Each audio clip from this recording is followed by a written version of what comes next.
I had got involved with a crook in my business who was working with Lloyds Bank and had started a number 2 account up. Now that was being used for money laundering, all sorts of disturbing actions.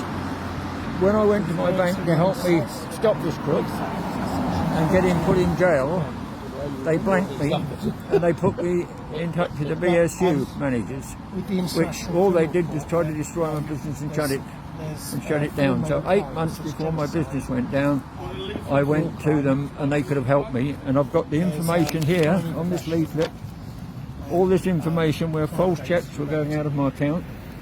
Lloyds Bank fraud. Lloyds are going to the Hague. False checks were going out of my account. Money laundering from that bank into that bank. Money laundering from there to the solicitors. And my MP sent me to Andrew Bailey, who did nothing about it whatsoever. My MP was Liz Truss, and she did her best to help me at that time. And sent it to Andrew Bailey. But you can see here that all these checks are false, and nobody did anything about them, and they just completely ignored me, Lloyds Bank, after that, and tried to send me down a route where they were gaslighting me. Total gaslighting. And my case, 6 months before I went down, it could have been stopped dead, and I would still be in business. All the other big. And I would think the police then took up the case to a certain extent. After 6 years, they got me in front of the CPS for about 400,000, and the police then lost the documentation, and it didn't get put through. It didn't get through the CPS because it lost the documentation.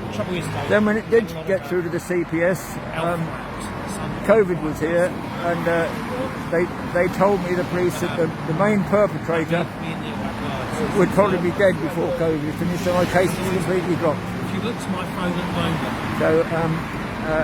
so my property was up for this, and my son managed to stop them before they sold the property. The property was up for sale at Grosvenor House here, and 3 days before the sale, my son managed to stop it, and he's had a hock himself for the rest of his life to try to stop us being thrown out of the property and keep us where we are. So it's been an unbelievable disaster. And that's about it. Look, you can see where the money was being spent coming out of my account in Marbella. Lock them up. Yeah.